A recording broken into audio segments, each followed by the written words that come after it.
Aquí es donde nacen tus pesadillas, historias reales, sucesos inexplicables, una puerta abierta al mundo del horror. Esto es Investigador Paranormal.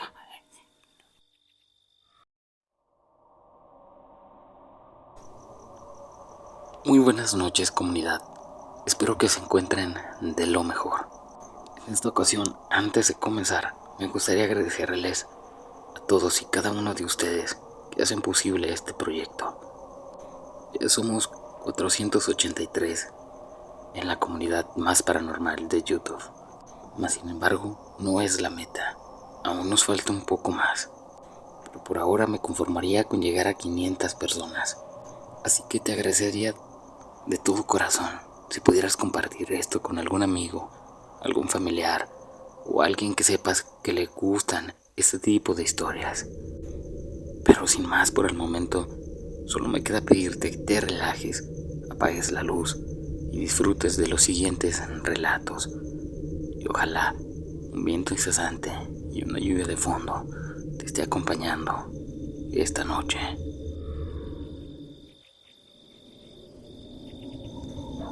La fonda de Sarita, mito o leyenda.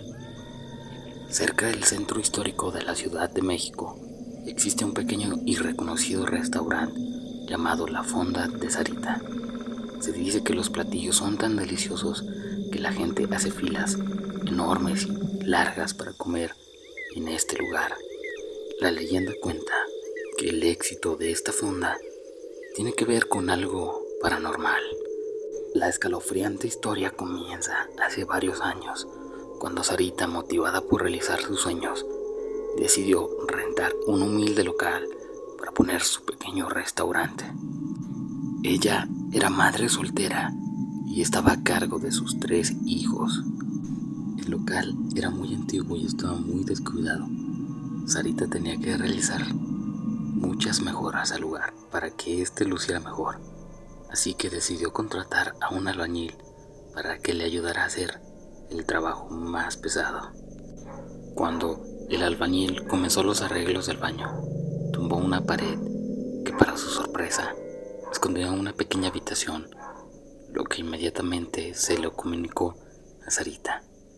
Cuando se dispusieron a entrar al misterioso cuarto abandonado, lo que encontraron dentro fue algo muy perturbador. Habían encontrado el cuerpo casi esquelético de una mujer. Dicho cadáver estaba colgado. Tenía una larga cabellera y llevaba puesto un vestido largo y negro que parecía estar lleno de cenizas. Sarita estaba aterrada. No sabía por qué había un cuerpo dentro de las paredes de su local. Así que decidió llamar a los dueños, quienes, asombrados, llamaron a las autoridades.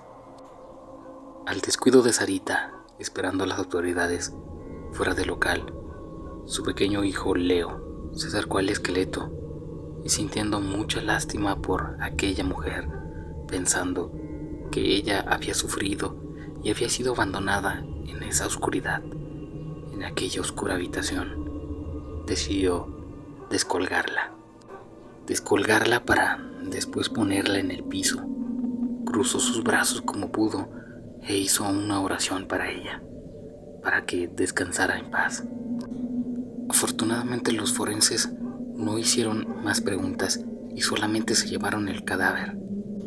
Al poco tiempo de haber terminado las investigaciones, a Sarita le comenzaron a salir las cosas muy mal. Al principio eran detalles del restaurante, luego su pequeño hijo enfermó y después, al abrir la fonda, esta estaba completamente sola. No había ni un solo cliente. Sarita estaba aún más preocupada al saber que sus pocos ahorros se iban acabando por mantener el lugar. Un día, y de la nada, una mujer desconocida llamada Inés se acercó a la fonda para pedir trabajo. La mujer era bastante hermosa. Llevaba un vestido negro y un cabello muy largo. Sofía le comentó que en esos momentos estaba pasando por una situación, por decirlo menos, difícil, y que no le podía contratar porque no había suficiente dinero para pagarle. Pero Inés le insistió diciéndole que ella no quería el dinero. Simplemente lo único que le pidió fue un cuartito donde ella pudiera quedarse y un poco de comida. A Sarita le conmovió a aquella pobre mujer, después de tanto insistir, que tomó la decisión de contratarla, mientras le buscaba otro lugar donde acomodarla para que se quedara. Improvisadamente le puso un pequeño catre en aquel cuarto escondido del baño para que durmiera ahí. Sin explicación, a la mañana siguiente comenzó a llegar montones de gente a la fonda. Desde ese entonces el lugar siempre estaba lleno de clientes. Las cosas parecían mejorar para Sarita. Su hijo se alivió y eran tantas las cantidades de dinero que entraban que decidió comprar el local para seguir ampliándolo. Unos cuantos meses después, la fonda de Sarita empezó a ser muy reconocida. Inés era muy querida en la familia. Le tenían aprecio y Leo parecía tenerle un enorme cariño. Cuando Sarita tuvo el dinero suficiente para comprarse una casa más grande, invitó a Inés para irse a vivir con ellos, pero ella se negó diciendo que no podía. Cuando la fecha de cumpleaños de Leo llegó, hicieron una pequeña reunión familiar en donde invitaron a Inés, claro, porque ella era también parte de la familia. A la hora de dar los abrazos, Inés se acercó al pequeño Leo, se inclinó frente a él tomando su mano y le susurró al oído: «Gracias por tener compasión de mi sufrimiento. Ya no me necesitan y nunca te voy a olvidar», soltando lágrimas en su rostro. Al día siguiente, cuando era la hora de abrir el restaurante, se percataron de que Inés ya no se encontraba más ahí. Parecía que había desaparecido y muy tristemente nunca más la volvieron a ver. Por otro lado, aún la fonda continúa hasta el día de hoy. Continúa siendo un lugar muy próspero.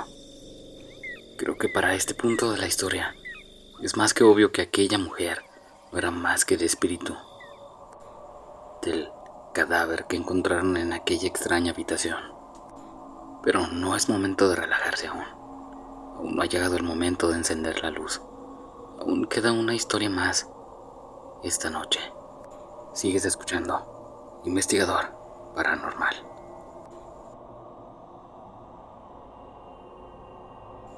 En una ocasión, por falta de material en el trabajo, tuve un rato de ocio y decidí dar un pequeño rondín por toda la nave industrial. Llegué hasta donde se encontraba un compañero, a quien le apodaban La Foca. Este hacía una reparación y decidí ayudarle en ratos, mientras estaba libre. Al estar realizando esta actividad comencé a platicar con él, contándole historias, y luego de escuchar algunas, decidí romper el silencio. Y digo esto porque él era algo callado y me dijo: «Si le contara lo que me sucedió una vez, compañero». Muchos no me creyeron. Entonces hicimos una breve pausa y me contó una pequeña historia. Resulta que un día lo invitaron unos amigos a una convivencia o parranda. Al finalizar la tarde, ya casi cayendo la noche, disfrutaron de una comida muy ligera, pero eso sí, había bastante cerveza. Y después de algunas horas todos traían la sangre caliente. Ya borrachos hablaban puras incoherencias y reían alegremente. Solo que al día siguiente, La Foca tenía que trabajar y sin darse cuenta, casi era ya la una de la madrugada. Así que se despidió de los amigos y tomó camino rumbo a su casa, donde su mujer y su suegra lo esperaban impacientes. Las calles a media luz estaban completamente solitarias. Clavaba la mirada en el suelo de vez en cuando para ver por dónde caminaba, pues todavía se iba de lado a lado por la borrachera. El sonido leve de sus pasos era todo lo que escuchaba. Y estaba a una cuadra de distancia ya para llegar a su casa, que quedaba en la otra esquina, solo que la puerta de entrada quedaba doblando esta, pero repentinamente de ahí se escucharon salir el andar de unos tacones que doblaron esa esquina y se dirigieron hacia él. La foca iba media cuadra ya llegando a la barda del patio de su casa, cuando la cercanía de sus pasos lo hicieron levantar la mirada y vio a unos escasos 5 metros a una mujer vestida de negro. Estaba caminando de frente hacia él. Se preguntó, ¿vendrá del velorio de algún difunto? Tal vez pase de largo por un lado, pensó. Dicha mujer traía la cabeza agachada, pero detuvo su andar frente a él, obstruyéndole el paso, y poco a poco levantó el rostro pálido con una mirada fría e inexpresiva, que duró muy poco porque inesperadamente se llenó de ira y lanzó frente a él un grito aterrador que retumbó en toda la cuadra. Inmediatamente sintió la adrenalina correr por las venas y el miedo también. La foca era un hombre pequeño que no rebasaba el 1,60 m de estatura, y la verdad es que ni él supo cómo fue que logró brincar la barda de 2 metros del patio de su casa y cayó parado del otro lado, donde su suegra lo encontró cuando escuchó el ruido. Él estaba traumatizado y atónito por la experiencia que no podía ni siquiera contestar cuando ésta le cuestionaba qué había sucedido, e incluso perdió el control de sus funciones corporales.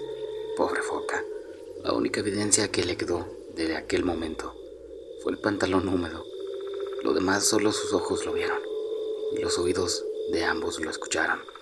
Tal vez por eso mismo muchos no le creyeron. Después de contarme esta historia, avergonzado por lo que le sucedió, la foca esbozó una sonrisa irónica y luego guardó silencio. Un par de años después, él tomó otro destino. Pero si les comparto esta historia, es porque de verdad creí en las palabras de aquel hombre. Y espero que se encuentre muy bien donde sea que esté. Saludos. ¿Y tú qué crees que haya sido? ¿Una bruja? ¿Un ánima? ¿La Llorona? Me gustaría saber tú qué piensas al respecto de esta última historia, pero ha llegado el momento de despedirme. No sin antes recordarte que de favor te suscribas y dejes tu like. También recuerda compartir con alguien a quien creas que le interesan estos temas. Sin más por ahora, me despido. Soy el investigador paranormal. Recuerda, ya te conté una historia, ahora cuéntame una tú.